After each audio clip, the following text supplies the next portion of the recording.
Bienvenidos una vez más a Historias Espirituales.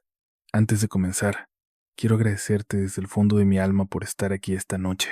Gracias por formar parte de esta comunidad que late con fuerza cada día y que comparte esa misma fascinación, casi obsesiva, por los misterios, las leyendas y los relatos que desafían toda lógica y nos hacen estremecer. Espero que hayas tenido un día tolerable y que encuentres en este espacio un refugio de paz. Pero si el día te ha golpeado, si las sombras de la preocupación acechan en tu mente o si atraviesas una etapa asfixiante, quiero enviarte un abrazo cargado de fuerza. No solo de mi parte, sino de todos los que formamos esta familia de buscadores del oculto. Esta noche, deja que el ruido del mundo se disipe como humo. Apaga tus dudas. Acomódate en la penumbra y permite que tu imaginación se adentre por senderos donde la luz no llega, porque en los próximos minutos viajaremos juntos a lugares donde la realidad se desmorona y lo inexplicable nos acecha de cerca. Prepárate para estremecerte con historias que han marcado a fuego la vida de quienes la sufrieron, relatos que te harán sin duda mirar dos veces hacia los rincones oscuros de tu habitación antes de intentar dormir. Ahora sí, relájate, baja las luces al mínimo y acompáñanos en estas nuevas historias espirituales. Bajo ninguna circunstancia, y quiero ser muy enfático en esto, vayas a pensar que el tarot es un simple juego. Esta historia me la envía Elena. Desde muy pequeña, Elena era una niña inquieta, una niña, podríamos decir, peligrosamente aventurada en temas que resultaban extraños y perturbadores para los niños de su edad. Quizás fue en algún momento de su infancia, al ver alguna película relacionada con Harry Potter o alguna clase de hechicero, que algo cambió en ella. La imagen de los magos y de lo oculto se le grabó en la mente como una marca indeleble, y eso la llevó a obsesionarse con la idea de que los magos poseían un set de cartas que ocultaba un poder oscuro. No comprendía para qué servían ni cómo se utilizaban, pero tenía fijada en su mente la figura de una mujer vestida de forma extravagante, con un mazo de cartas entre sus dedos. Las movía con una maestría hipnótica y las deslizaba sobre la mesa con una elegancia inquietante.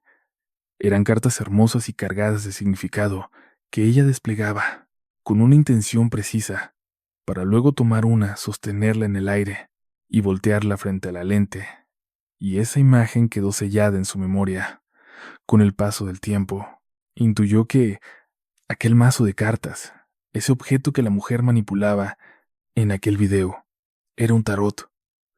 Pero entiéndeme bien, Elena era apenas una niña pequeña.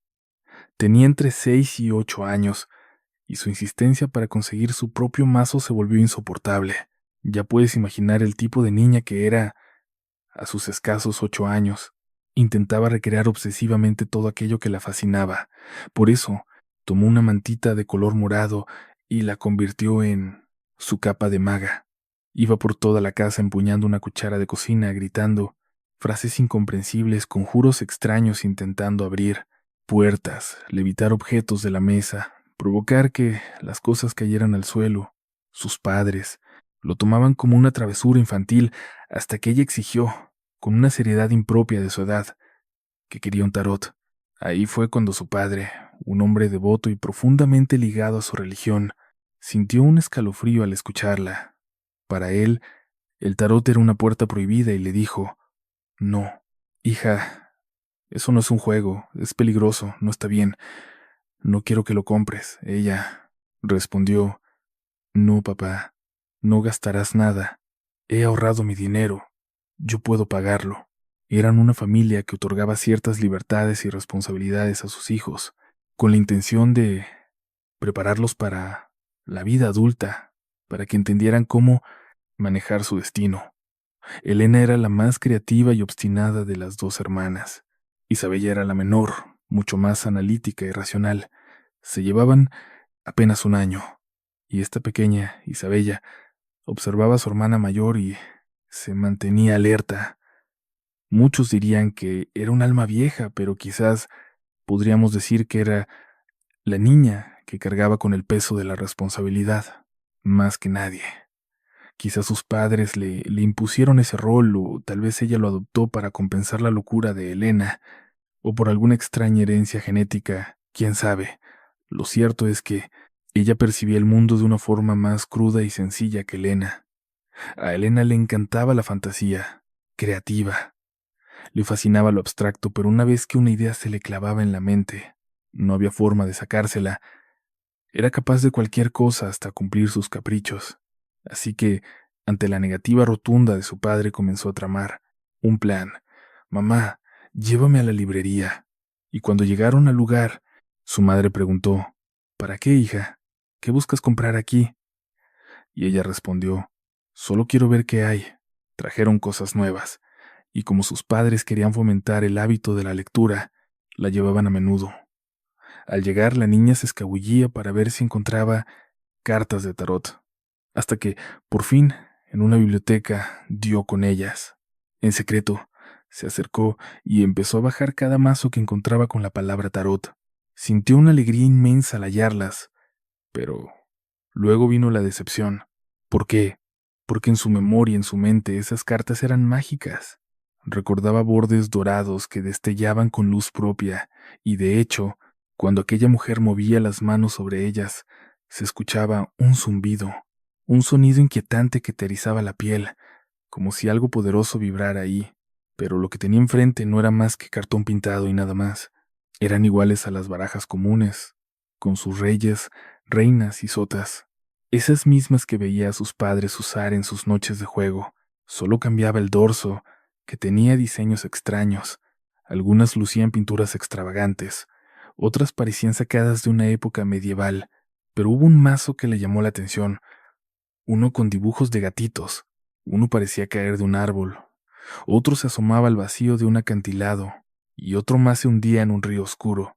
Susurró, «Este es el mío». Agarró el mazo y, sin que ella se diera cuenta, su madre lo pagó. Lo guardó y, con mucha calma, le dijo a su madre, «No, mamá, aquí no hay libros nuevos». Su madre respondió, «Espérame, voy a seguir buscando». A escondidas, abrió la caja y vio que incluía un manual de instrucciones. No leyó más, se contuvo hasta llegar a casa, pero al pasar los días el comportamiento de la niña se volvió sumamente extraño.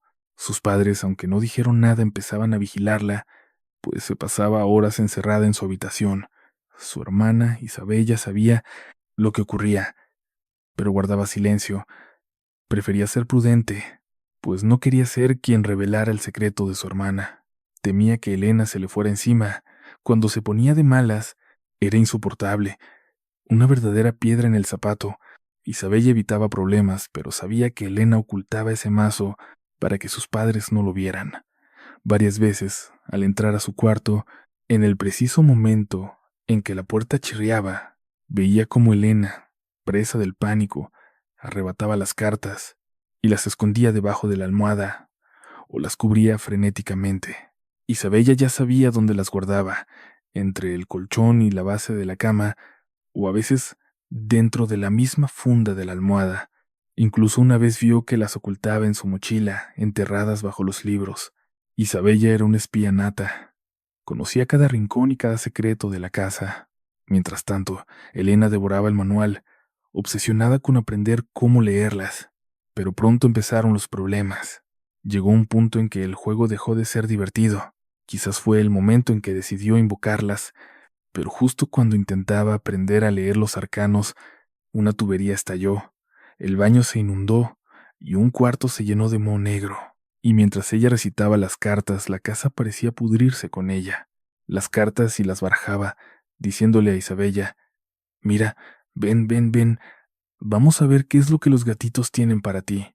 Y entonces Isabella se acercaba, solo poniendo los ojos en blanco como diciendo, «Ay, Elena». Pero entonces algo extraño, algo pesado, empezó a apoderarse de la casa. Para Elena, el ambiente tenso era una molestia, así que solo se quejaba. ¿Por qué vivimos en una casa tan vieja y sombría?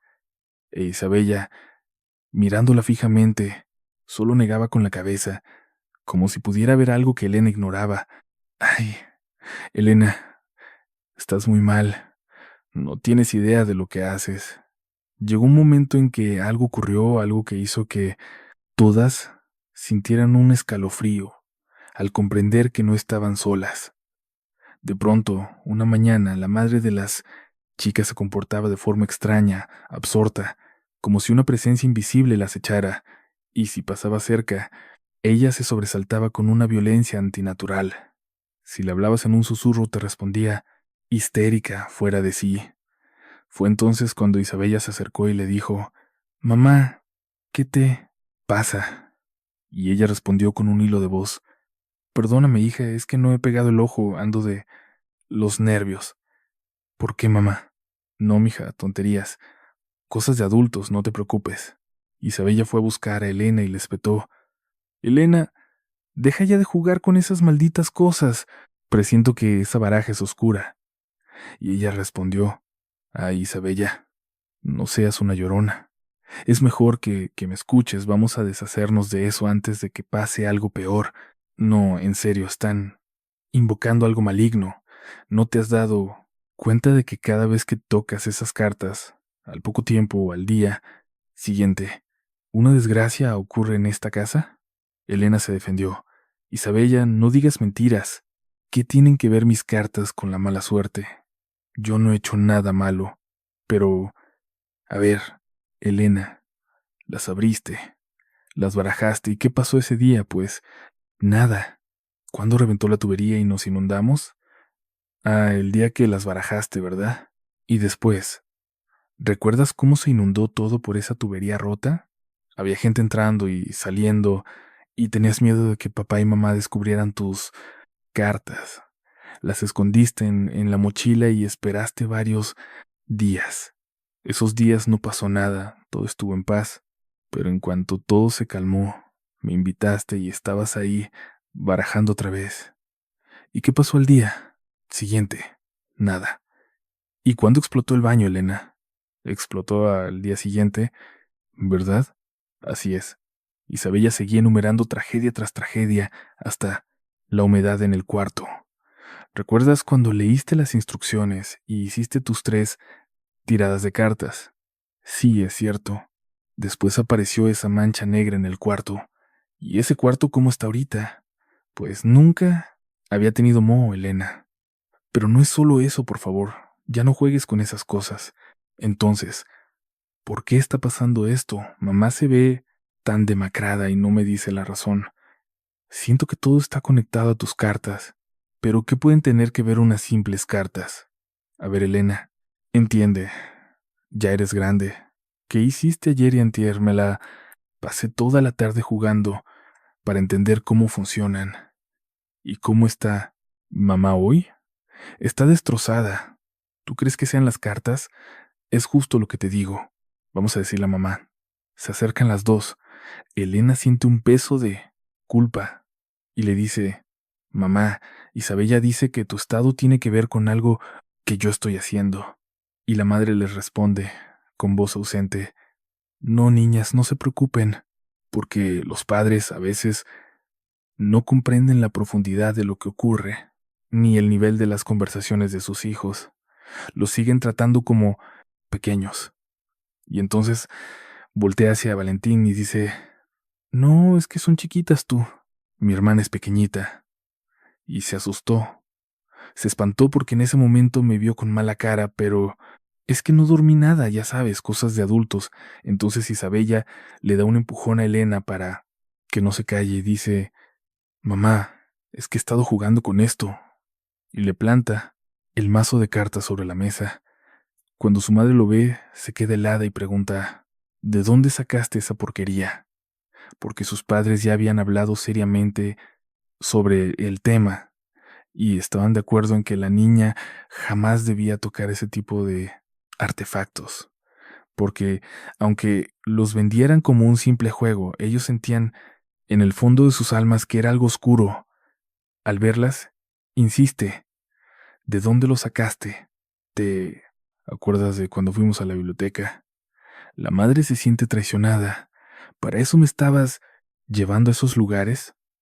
Sí, mamá, ¿cuánto tiempo llevas con eso? Isabella se queda pensando un momento y le suelta. Desde que empezaron a reventar las tuberías, mamá, fue ahí cuando empezó a jugar. Tú has estado provocando todo esto en la casa. Y ella le responde, no, mamá, no soy yo. Son las cartas. Son las cartas. La madre las arrebata de la mesa y sentencia, no puedes estar jugando con esto, lo vamos a tirar a la basura. Pero algo terrible ocurrió. Elena cuenta, yo era una niña y no sabía lo que hacía, pero en ese instante sentí que cometía un error imperdonable.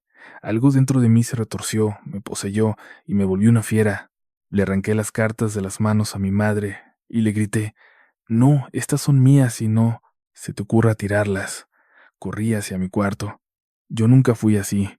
Era una niña alegre, pero en ese momento me transformé en alguien sombrío. Jamás habían tirado mis juguetes. Nunca.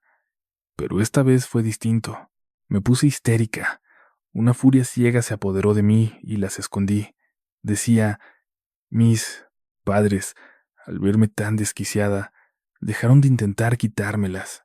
Empezaron a buscar a alguien que pudiera ayudarme, y lo que hice fue agarrar un rosario que me dio mi abuela.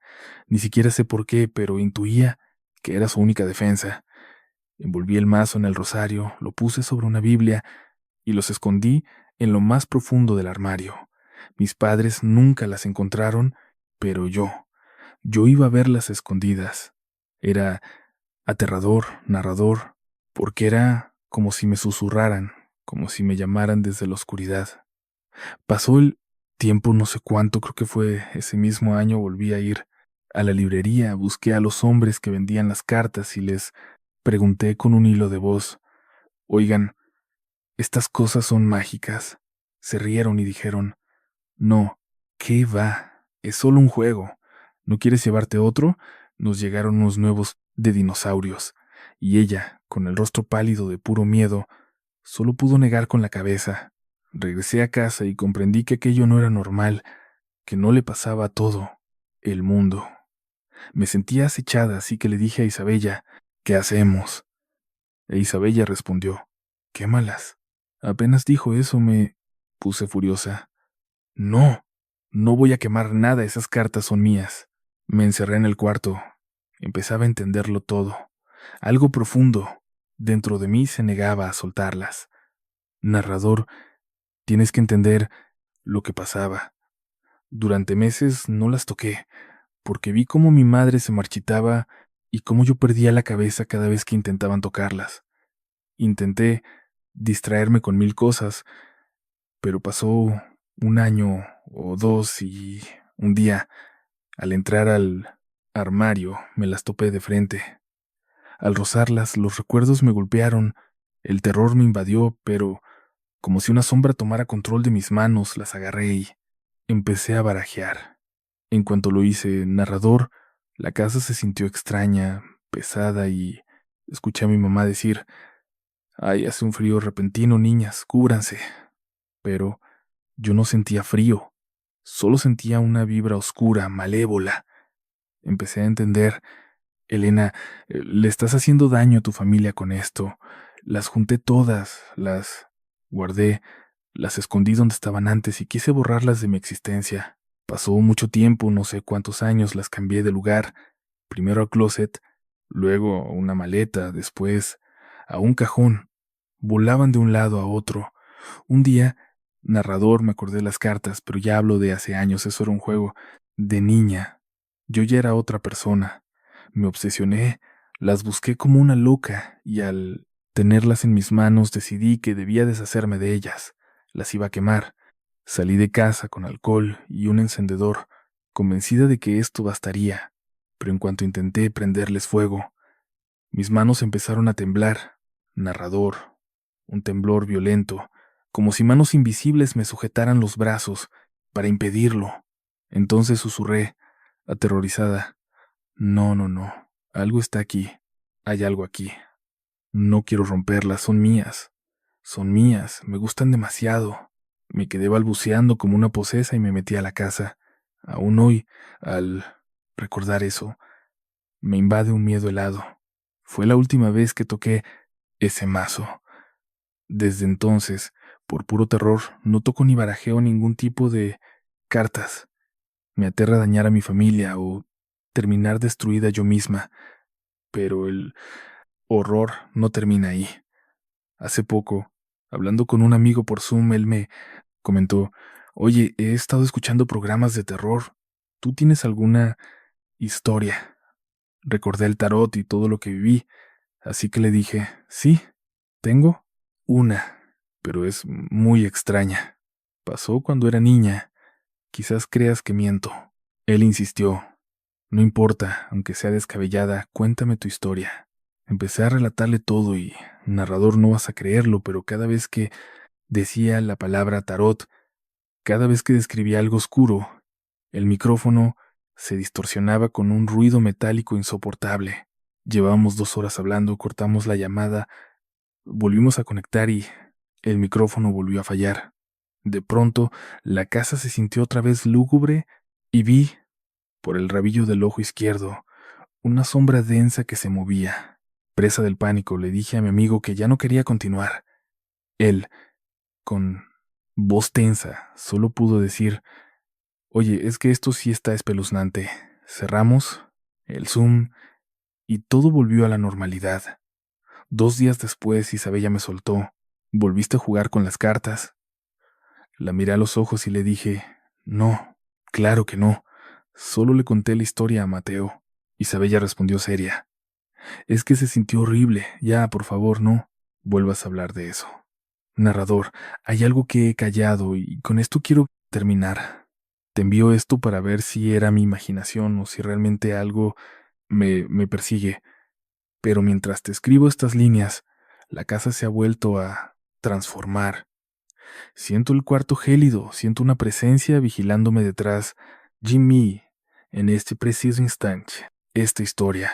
Te la cuento porque necesitaba comprobar si realmente me estoy volviendo loca o si hay algo más. Pero mientras escribía cada palabra, la casa empezó a sentirse extraña. El ambiente se volvió pesado, casi insoportable. Empecé a sentir un frío antinatural en la habitación. Sentía que algo, una presencia invisible, me observaba desde la esquina más oscura del cuarto, acechándome. Y al intentar salir, el aire se sentía espeso, como si el mismo silencio estuviera cargado de intenciones malignas. Ahora mismo estoy viendo una sombra muy cerca, y por mi propia seguridad, ya no voy a seguir contándote esta historia. No quiero volver a hablar de esto nunca más. Si buscas que te lean el tarot, ten mucho cuidado. Esas son las palabras de Valeria, y en este relato nos explica el porqué. A Valeria le han leído el tarot 2 veces en su vida. Una persona real. La segunda, un espíritu. La primera vez que acudió a una lectura, le soltaron algo verdaderamente inquietante. Le dijeron: sufrirás mucho y luego te casarás. Hubo algo más que mencionaron, pero no lo recuerda. Lo tenía completamente borrado de su mente. Y entonces, muchos años después, cerca de 10 años más tarde, cuando ella tiene alrededor de 25 años, ocurre algo que jamás pudo haber imaginado. Valeria, un día cerca de las 4 de la madrugada, despierta doblada por un dolor insoportable. La parte superior derecha del abdomen le arde con tal intensidad que, entre llantos, comienza a gritar y a golpear el suelo con desesperación. Golpea el piso con el puño, pero el dolor es tan atroz que necesita trasladar ese sufrimiento a otra parte de su cuerpo solo para poder aguantarlo. La llevan al hospital, directo a urgencias, y ahí todo se precipita. Es un cuadro grave. No saben qué ocurre exactamente. Parece ser el estómago, pero estudio tras estudio terminan descubriendo una infección severa en el hígado. Pasa casi 2 meses internada. Todo el tiempo está pendiendo de un hilo al borde del abismo. Los doctores dan pronósticos nefastos, luego algo mejora y bueno, al final empieza a recuperarse. Las cosas marchan mejor. Tras haber estado bajo el efecto de los calmantes más potentes, esos que apenas le hacían efecto, poco a poco empieza a necesitar dosis más bajas hasta que, por fin, el tormento cesa. Su vida está regresando a la normalidad, con un detalle inesperado. Uno de los residentes, un norteamericano que, por cuestiones administrativas de la institución, estuvo durante una temporada en el hospital de su país, empezó a generar una química especial entre ambos, doctor y paciente. Siempre hubo un respeto absoluto mientras ella estuvo en el hospital, pero una vez que le dieron el alta, este tipo no esperó ni una semana para enviarle un mensaje, preguntando cómo seguía. Pero se notaba que había otras intenciones. Ella estaba agradecida y, en el fondo, empezaba a enamorarse. Una cosa llevó a la otra y, menos de 2 años después, ella le anuncia a todos: me voy a casar. Está radiante. Entonces le recuerdan: no puede ser, es como la lectura del tarot. Ella lo había olvidado por completo. Es verdad, me lo dijeron. Después de un gran sufrimiento, vendría la boda. ¿Algo más te dijeron, Valeria? ¿Algo más te susurraron? Sí, recuerdo que me dijeron algo más, pero no logro recordarlo. Y ahí quedaba la duda. Comienzan los preparativos de la boda y ella, ilusionadísima, le dice a todas sus amigas: no saben, el tarot predijo mi suerte. El tarot leyó mi destino. Pero hay algo extraño en su tono. Al decir eso siente como si estuviera mintiendo y le pregunta a sus amigas con las que habló en aquel momento de la lectura. Les dice: es que tengo la sensación de que estoy mintiendo, pero eso no fue lo que me dijeron realmente. Y sus amigas responden: sí te entiendo, hay algo raro. Recuerdo que cuando me contaste la anécdota hace un siglo, hace tantos años, me dio un miedo terrible. Yo no quería saber nada del tarot, pero así como lo cuentas ahora, hasta dan ganas. Hay algo extraño aquí. Mientras todo iba avanzando viento en popa con los planes de la boda, preparativo tras preparativo, entre nervios y emoción, porque además iban a celebrar la boda en el país de ella para luego mudarse juntos al país de él. Pero a un mes del gran día, un simple mensaje de texto lo cambió todo. Se cancela todo. Uno, un no quiero casarme contigo. No me vuelvas a buscar. Sin explicaciones, sin razones, el vacío absoluto. Antes de que pienses que él era un estafador o algo así, ¿no? El tipo había pagado su parte. Simplemente, de la noche a la mañana, la bloqueó de absolutamente todos lados. Ella, rota, descubrió por fotos en redes sociales de otros que él seguía con su vida como si nada hubiera pasado. Nunca supo por qué. Quedó tan devastada que, cuando recibió la noticia, pasó casi un mes en estado de shock absoluto, hasta que tuvo que avisar a la gente un día antes de la boda que todo se había cancelado. Un desastre total, social, familiar, personal y sobre todo un abismo dentro de ella. Pero te diré lo peor: ella le tenía preparada una sorpresa. Había renunciado a su trabajo. Se quedó sin nada. Apostó todo ese futuro a esa sorpresa que le diría: ya podemos irnos a vivir juntos a donde tú quieras. De pronto, no tenía nada. Lo había perdido todo en un instante. Ella misma cuenta que, en ese momento, su vida se quebró en 1000 pedazos. Fue un impacto tan brutal que despertaba en la madrugada empapada en sudor, con el corazón galopando, sin entender qué pasaba. Soñaba que caminaba con el vestido de novia y alguien, una sombra sin rostro, le arrancaba la vida sin sentido alguno. Se veía corriendo por calles oscuras, perseguida por mares de personas, gritando nombres en medio de una pesadilla interminable. Cada noche era una tortura, y los días no eran mucho mejores. El aire se sentía pesado, como si la persiguiera una sombra constante. Tras un par de semanas no pudo más y se mudó de ciudad. Necesitaba huir de cualquier rincón que oliera a él. Cerró sus redes sociales, cortó lazos y le confesó a su familia, con la voz rota: ya no puedo más, tengo que largarme de aquí. Ellos entendieron. Ella siempre había sido una mujer sumamente responsable. Incluso cuando todo se desmoronó, no se refugió en aventuras fugaces para olvidar. Menos de un mes después ya estaba buscando trabajo, intentando reconstruirse. Es una mujer de una entereza admirable. Una vez instalada en la nueva ciudad, no puso excusas. Usó el dinero que logró recuperar de la boda cancelada, incluso lo que él había puesto y lo que sacó al vender su anillo de compromiso, que era una pieza costosa. Invirtió cada centavo en terapia y psiquiatras. A veces iba 3 sesiones por semana. Estaba realmente destrozada, habitando un infierno propio. pero logró salir a flote. 4 o 5 meses después, viviendo allí, su vida empezó a tomar un rumbo distinto. Hay que entender que a veces la vida no vuelve a ser la misma. Hay cosas que, una vez que se rompen, se pueden reconstruir, pero los pedazos ya no encajan igual, son distintos. Ella confiesa que esa chispa, esa ilusión brillante se desvaneció y nunca la ha vuelto a sentir. No es que su vida sea horrible, ni mucho menos. Disfruta su presente, le gusta lo que hace, pero siente que una parte mágica de su alma se extinguió para siempre. Eso hizo que, al conocer gente nueva, algo en ella se sintiera áspero, frío, como si caminara sobre cristales rotos. Sus palabras se volvieron crudas, casi cortantes. Aprendió a ver a través de las personas con una mirada demasiado afilada. Cambió su forma de ver el mundo, cambió su manera de vivir, pero, a pesar de la oscuridad, empezó a caminar hacia adelante. Y eso, hoy por hoy, es lo único que importa. No fue como si ella simplemente se hubiera metido en una aventura pasajera y luego volviera a la normalidad, no. Apenas un mes después, ya estaba sumergida en el trabajo, intentando ahogar los recuerdos en una rutina frenética.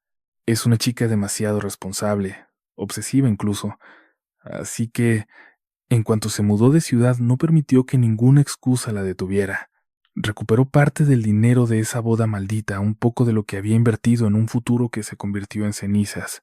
Incluso aquello que había sido culpa de él se lo devolvieron. Pequeñas migajas de un pasado que quería borrar. Vendió su anillo de compromiso, esa joya cargada de promesas rotas y mentiras, y con ese dinero empezó a pagar su salvación. O al menos, lo intentaba. Pagaba terapias, psiquiatras, se sometía a sesiones agotadoras, a veces hasta 3 veces por semana. Estaba destrozada, vacía por dentro, consumida por un mal que parecía no tener fin, pero de alguna forma sobrevivió porque 4 o 5 meses después, ya instalada en esta nueva ciudad, su vida empezó a arrastrarse hacia otro destino. Aunque, siendo sinceros, la vida nunca vuelve a ser la misma después de algo así. Hay que entender que las cosas, una vez que se quiebran, se pueden reconstruir, pero los parches siempre se notan. Ya no es lo mismo, es algo distinto, algo con cicatrices. Ella misma confiesa que la ilusión se marchitó, se desvaneció por completo, y nunca, ni una sola vez, ha vuelto a sentir esa chispa desde aquel entonces. No es que su vida sea un infierno, ni mucho menos. Le gusta estar aquí, le gusta lo que hace, pero falta algo. Hay una esencia mágica, una luz que se apagó para siempre, dejándola en una penumbra constante.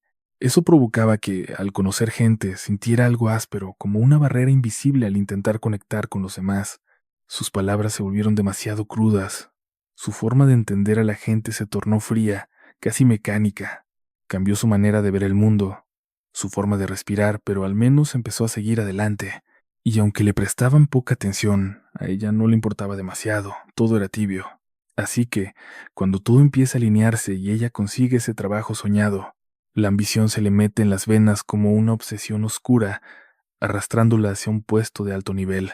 Y la misma noche en que le confirman el ascenso en un país extranjero, el mismo donde vive su ex, tiene este sueño, este horror. Se ve sentada frente a una mesa. Sobre la madera hay unas cartas boca abajo, y al otro lado un espectro encapuchado. No tiene rostro, solo unas manos cadavéricas, blancas como el hueso, que se mueven en la penumbra. Ella sabe con una certeza helada que está ante la misma muerte. Por alguna razón retorcida, la tragedia de su vida le ha arrancado todo miedo visceral. No siente ese pánico que te hace saltar o gritar. Está paralizada, imperturbable. Le pregunta, con voz vacía, ¿qué eres? Y la entidad, sin mover los labios, responde, la muerte. El espectro voltea una carta. Sufrimiento, matrimonio, suciedad, murmura. Gira otra carta. Salvación, sentencia. Entonces la figura se levanta, y una voz cavernosa, como un chirrido de metal, resuena dentro de su cráneo. Te salvaste por una bala. Ella despierta sobresaltada, jadeando. ¿Qué demonios significa eso? Ese fue el augurio que escuchó hace años. Suciedad. Te salvaste por una bala. Intenta racionalizarlo. Son solo ecos de mis traumas. Es solo miedo a volver donde él, a sentir que moriría otra vez. Se muda al extranjero, pero la pesadilla se pega a ella como una sombra. El sueño se repite una y otra vez. Esa voz rasposa la persigue en sueños. Te salvaste por una bala. Suciedad, dolor, matrimonio, suciedad. Te salvaste por una bala. Llega un punto en que, al despertar, ya no puede más y explota contra el vacío. Escucha bien, maldito. No sé si eres mi mente desquiciada, la muerte misma o el destino. Lárguense ya. No me interesa su mensaje, no me importa. Y si alguna vez pensé que algo de esto era importante, ya no. El matrimonio me da asco, no volvería a pensarlo ni loca. Déjenme en paz. Ese mismo día en la empresa conoce a un tipo extrañísimo. Han pasado unas semanas y se ha fijado en un chico desorientado, alto, sí, más o menos atractivo, pero algo en él está apagado. Es un gris absoluto. Es de esas personas que apenas notas, de las que no llaman la atención. Es amable, pero frío. Eficiente, pero mediocre. Todo en él es un término medio, un vacío gris. Algunos dirían que es mediocre, pero no es eso. Es que se deja arrastrar por la corriente, sin chispa, sin hambre. Vamos a llamarlo Alejandro. Dicen que para cada roto hay un descosido. Y como ella está rota, reconstruyéndose entre ruinas, resuena profundamente con ese tono gris de Alejandro. Empiezan a salir. Ella misma admite, la verdad, ni me gustaba tanto, no me parecía guapo, ni inteligente, ni interesante. No había química, hablábamos poco, pero 3 años después me pidió matrimonio y pensé, ¿por qué no? Nos casamos. La vida no era feliz. Y confiesa, Alejandro cambió al casarnos, ya no era gris, se volvió negro. Apenas al mes de casados, me exigió que dejara de trabajar. Dijo que él era el hombre de la casa, que no quería una mujer ahí fuera. Yo le dije, no me interesa lo que opines. Y ella añade, narrador, hay cosas que cambian. Es extraño, pero me impactó tanto que, al ver esas decisiones ahora, no tienen sentido alguno. Pero en aquel momento, bajo esa sombra, fue como decir, ¿qué más da? Y así fue como tomé la decisión. Son amables, pero sin calidez. Hacen las cosas bien, pero sin pasión. Todo se mueve en una mediocridad estancada. Hay quienes dirían que son mediocres, pero no es tan simple. No es que él fuera un mediocre, es que se dejaba arrastrar por la inercia, sin ambiciones, sin una pizca de vida. Vamos a llamarlo Alejandro. Un hombre que simplemente existía, sin rumbo ni voluntad. Extrañamente dicen que para cada roto hay un descosido, y ahí encajaban ellos. Como ella estaba fragmentada y su vida había perdido ese brillo, resonó con la grisura de Alejandro. De repente, se vio saliendo con él, aunque en el fondo algo le gritaba que no estaba bien. Decía, la verdad no me gustaba tanto, no me parecía guapo, ni inteligente, ni interesante. Apenas hablábamos, no había rastro de química, pero 3 años después me pidió matrimonio. Y ella, en su vacío, pensó, ¿por qué no? Y se casaron. La vida no era feliz, era solo una existencia compartida en la sombra. Y ella recuerda, Alejandro, al casarnos, dejó de ser gris para volverse negro, oscuro. Apenas al mes de casados me exigió dejar de trabajar, porque él era el dueño de la casa. Y yo, sintiendo su angustia, solo pude decir, eso no me interesa, no tiene sentido. Ella me respondió, narrador, las cosas cambian de forma aterradora. A veces veo esas decisiones y no entiendo cómo pude aceptarlas. Me impacta hasta el horror. Pero en ese momento fue como una entrega absoluta al destino. ¿Qué más da? Así es como tomé esa decisión. Y es que me salvé por apenas medio centímetro. Mi decisión de casarme. Éramos solo él y yo en una capilla solitaria sin un alma presente. No sé si mi familia se enteró ese año o al siguiente de que ya estábamos casados.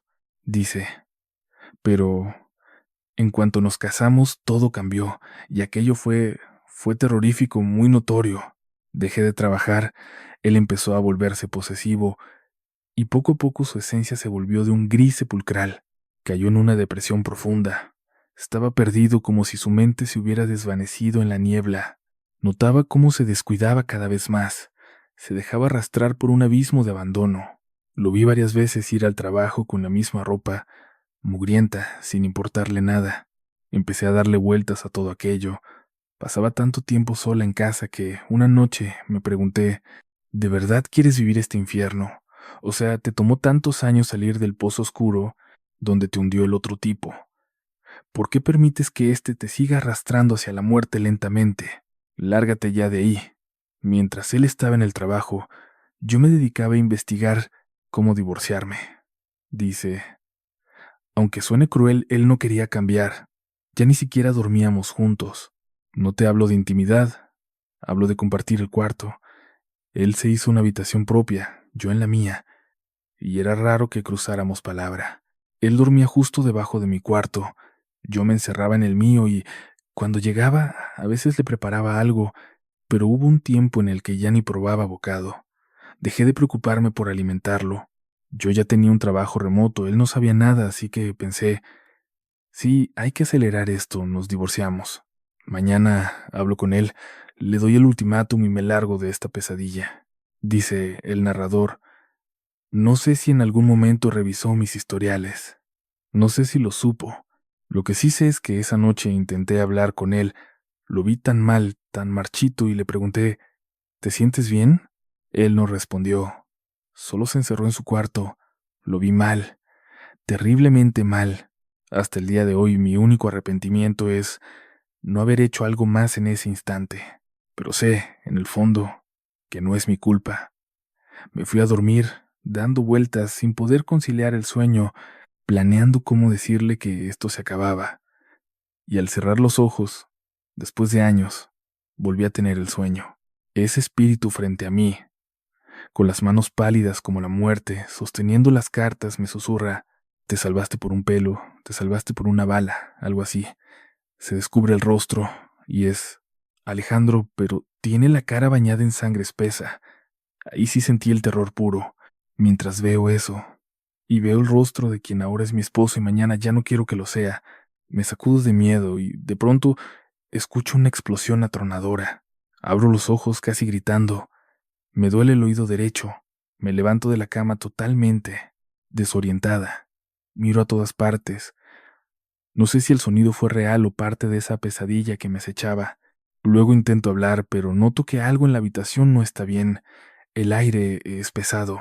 Lo primero que veo es una mancha en el techo que no estaba ahí cuando me acosté. Lo segundo es mi cama, cubierta de plumas y pedazos de mi almohada destrozada. Al moverla, descubro un agujero profundo. Me entra el pánico. Bajo las escaleras, pero no me atrevo a entrar en su habitación. Por debajo de la puerta se filtraba un líquido espeso. Era sangre. Entonces comprendí todo. Llamé a la ambulancia.